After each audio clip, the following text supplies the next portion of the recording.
Let's talk about communications.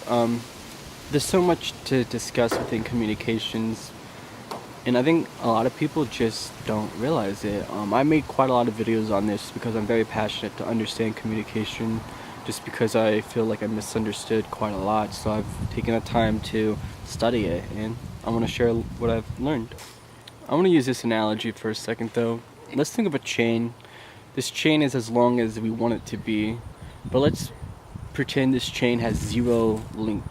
It's just one little link. So me establishing the topic, communication, with one link, people understand what communication is, at least the basic part of it, right? But now as this conversation goes on, as this discussion goes on, multiple links are going to be made. Now, we could simplify it, though, because we could just leave it as, well, this one link is communication. So we could leave it as, well, this linkage is just growing in thickness and thickness. This thickness means understanding within that one topic. But for the example of learning this, we're going to think of it as multiple links connecting. But once it's really understood, eventually this comes back to one, and then we move on to another topic. A topic, for example, could be science.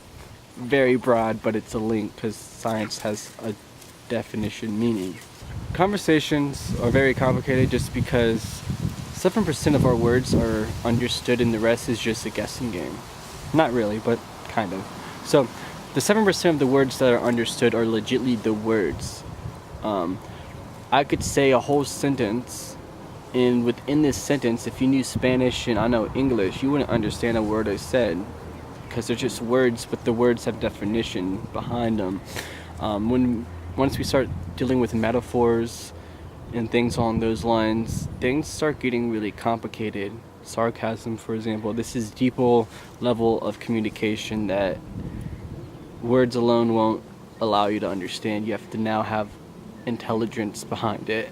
And once people understand this, it takes conversations to a whole new level of complexity.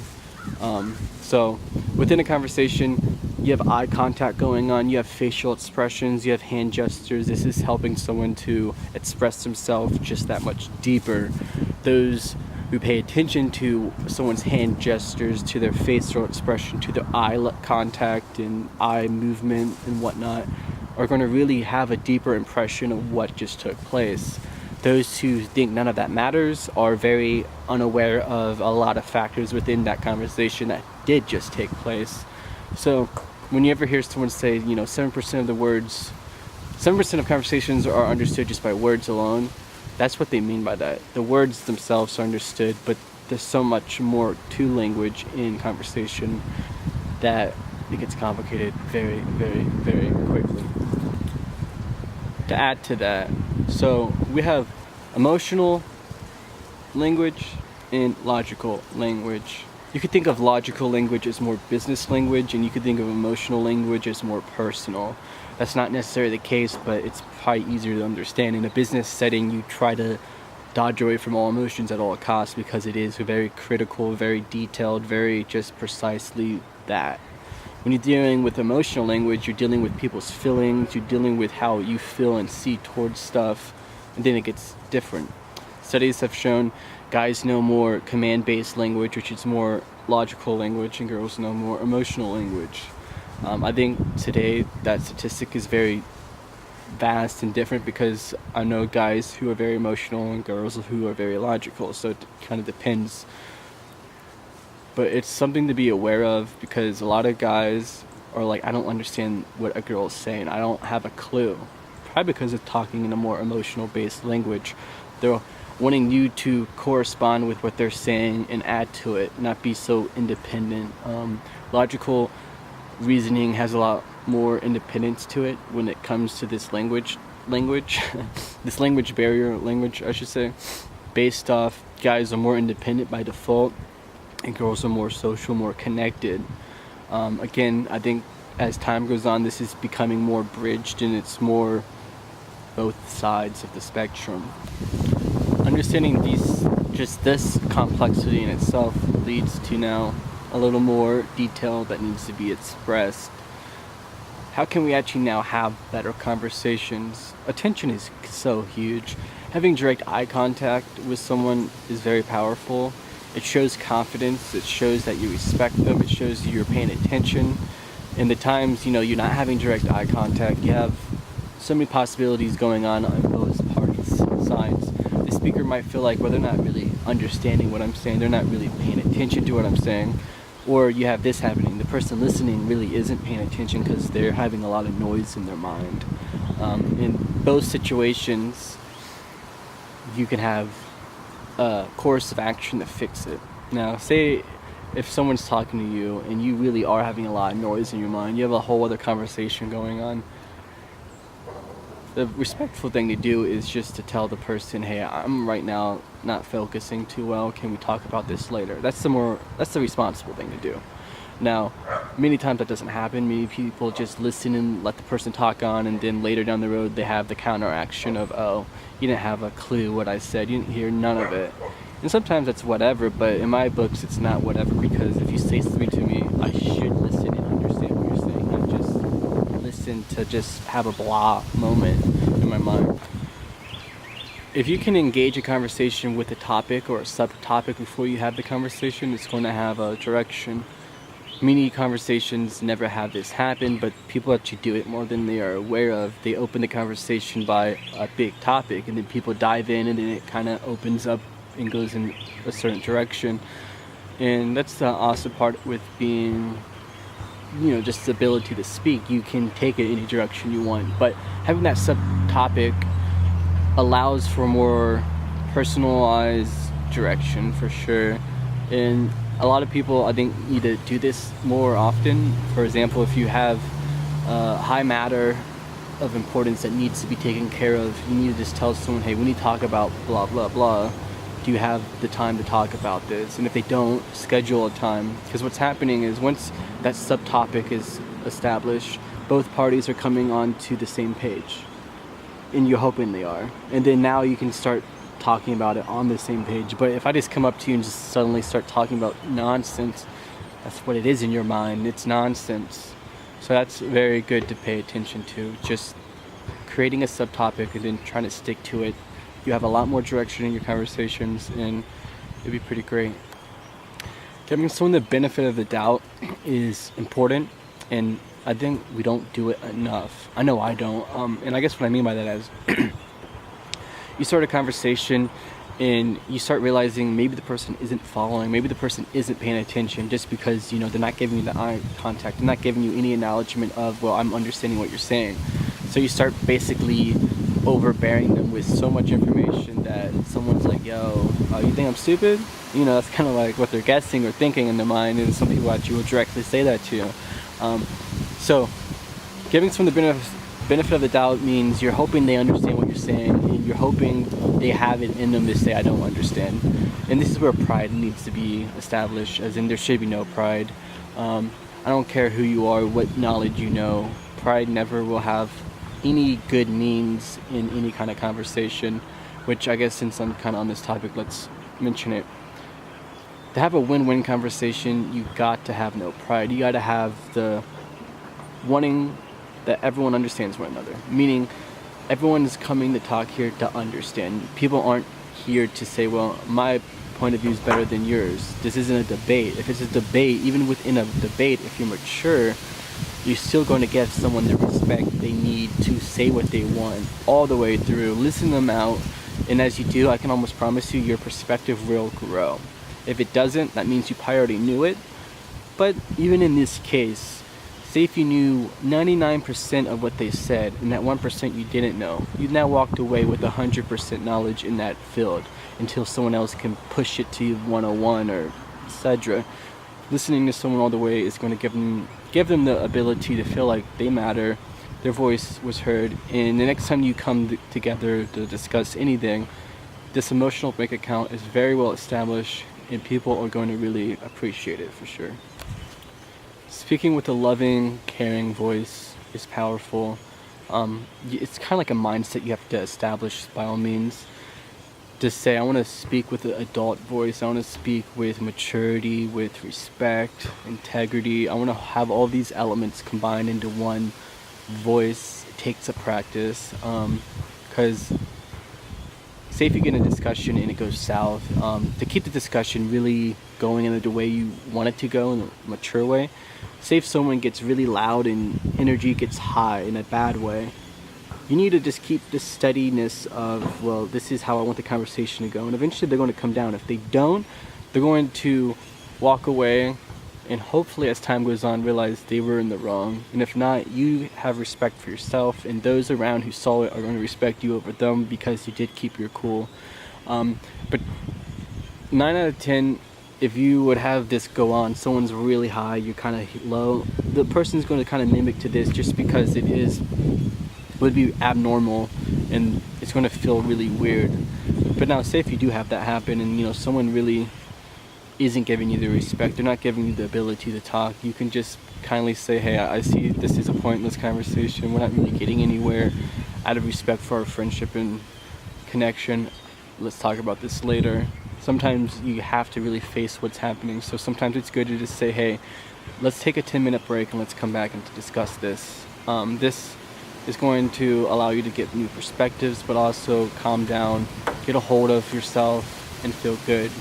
And this method can really be good for, say, if someone is starting to make you mad, and you start realizing this, before you get angry and show it, say, hey, I need to take 5 minutes just to get some air. Leave it at that. And when you're going, break the stress level down, break it down to say, hey, there's probably a misunderstanding going on, let's reapproach this, let's get a new perspective, now let's come at it again. And by doing this, you're keeping a safety net within your relationships, because no one likes to be around someone who has hot temper. If you realize I'm getting angry, well, do what you need to do. Say, hey, let me get some air real quick, I just need to gather my thoughts, and come back and go forth. No one wants to have a conversation where they're always losing or always winning. People who have a conversation where they're always winning, they might feel good, but they're going to slowly start seeing, well, why don't I have a lot of conversations happen? And usually what's happening is you're having a win-lose conversation go on, and the person might not know this, metaphor of like what's the win-lose conversation, but they feel it. They really feel it. And what I mean by that is your point of view went across above everyone else's at all costs. You won. But they're walking away feeling hurt because they didn't feel understood, they feel rejected, they feel something that is negative. You could have that same thing happen to you where it was a lose-win. On your side, you lost because they overpowered you and you couldn't get your point of view across. And this is where it comes back down to the win-win conversations, and where win-win conversations are all conversations that should happen and take place in my books. But it's a mindset that needs to be more understood and more established, so then people can have healthier relationships. Say you need to discipline someone, or you're setting up a conversation where you need to stay strictly in a particular subject matter. Having a conversation that has rules established before you have the conversation is powerful. Let me give you a few examples. First one, say you have a kid who is acting up like crazy. He's just out of control. You can set them aside and talk to them and say, hey, this is not acceptable, and you give them a good reason why it's not. For example, they're being way too loud in the a house, and within this house you have 5 other children, so it's kind of insecure that they be loud too. Try to tell them not to be quieter. The other kids listened, but he didn't listen. So you sit down and explain, hey, outside you can be as loud as you want, but in this house you can't be. You have to be quiet. You set up the rules, what should go on, and tell him how it should be, but he doesn't listen. So then you have to take it to the next level. You put him on a timeout and say, hey, think about it. The reason why you're doing this is you're giving him so much dialogue and so much understanding to why he's doing something wrong that he can't question it. And if he's keep pushing the boundaries, there's consequences. But you do it in a loving and a caring voice, he's going to have to respect you after a while, and you're going to respect yourself. Everyone else in the room is going to respect you, and it's showing the example. This is what should happen in these situations, so everyone's learning a proper technique, if you will, to handle things. Now, let's take it to another conversation. Say if you're having a conversation with your spouse or someone that's very close, and it's a money situation. Each time you engage the conversation in the past, someone took it more personal. Their identity within the relationship was at fault or being pushed, and they felt more aggressive, so they kind of took the more aggressive approach. So you see this happening, and you have to, let everyone cool down. And next time you have the conversation, you'd be like, hey, we're coming here to have a win-win conversation. We both just want to understand what is our money situation, what is the problem within this, how can we fix it, address it, and move forward. And anytime you have, more of a emotional, egotistical mindset engaged, you can correct the other person, saying, hey, remember why we're having this conversation? I'm not here to attack you, I'm here to help all of us understand. And you could use this example or technique for pretty much any kind of conversation that has difficult structure to it. But the issue is you have to create this structure, and by all means, to create structure to have a conversation is not the normal thing in today's standard of society of this is normal conversation. It's very abnormal in most people's eyes, but it's a very, very good approach. And if you would actually enact and do, you're going to have very, very mature conversations take place, and eventually it's going to become the normal way to handle these conversations. And I'll have to say this quick. In human interaction, slow is fast, meaning if I can get something across within this linkage of chain, and it grows and it's solid and it sticks, and if it took me, a week to do this, that's slow but fast. In the sense you understand it, and now we never have to discuss this again. The thing with conversations is it's really beautiful. I mean, the potential is unlimited, like legitly unlimited. If you can have the mindset, well, I'm here to understand at all costs, this is enabling you with an open mind, a proactive approach in a lot of aspects, because it means I don't know everything in the room. It means I'm here to listen to you, but I'm also here to share stuff with you. And I think a lot of people, we have anxiety, we have social anxiety, we have insecurity issues, ego issues, that once we're in a social setting, we kind of lose sense of why we're here. Developing a mindset of, I'm here to discuss blah, blah, blah, I'm here to help one another learn, I'm here to learn myself, is giving you the pre-run to really have great conversations. Sharing your emotions and expressing how you feel is helping anyone that is connected to you to only understand you deeper and grow with you.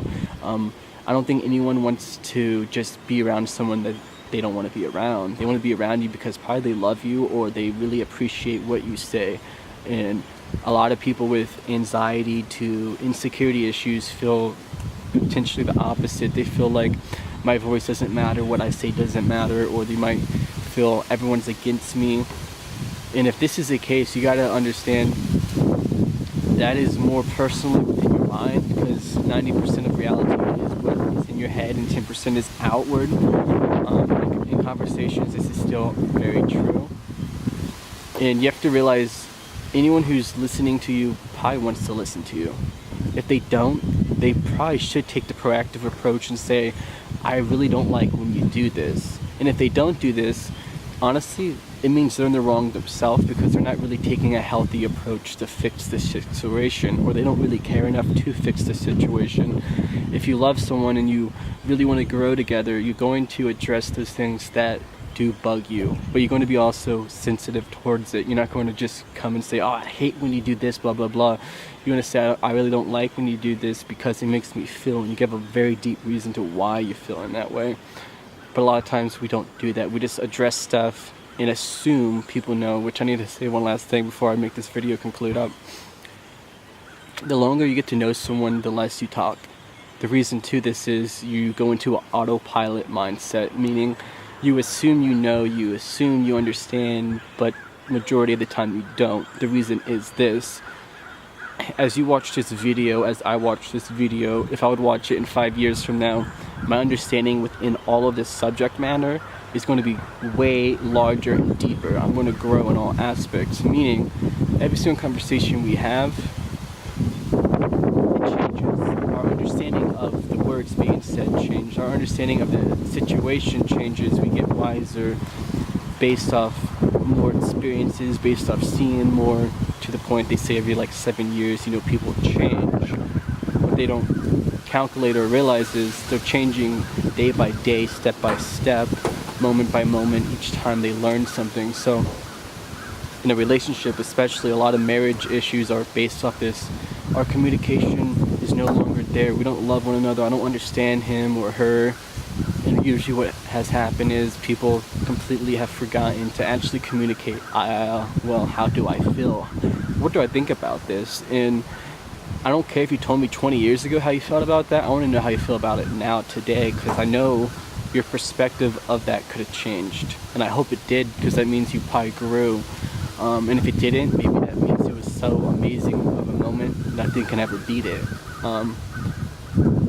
You just have to be aware of this within all of your communication, to the point you have to realize if someone says something to you, it matters to them. Now, I won't get too deep into that. There's a lot of pointless conversations out there. A lot of pointless conversations. I call it more shallow talk. But even within that, I know from enough study that everyone wants this deep talk, this type of conversation I'm referring to. They want to have these type of moments. A lot of it comes down to, in my belief, they don't know how to, or nobody in society is really teaching it, or basically illustrating this is how it's done, this is why it should be done. And I hope perhaps this video maybe has helped people understand conversations in a larger way, to understand the complexity behind them, but also to understand the beautiful potential behind them. If you can express how you feel and how you see something, you can do anything, because you can get other people to understand it, and as they understand it, you can connect and make a super link. You can make a super chain. You can make a super web of connections this way. And the only way you're gonna get really great at doing any of this is just simply by expressing yourself and sharing your voice often. The more you use anything, the better you get at it. It's just that simple. Hey, I hope this video has really helped you. And if you have any comments, please share them below, and we'll discuss how you view conversations, and maybe I missed some elements, because seriously, this is a very vast subject matter, and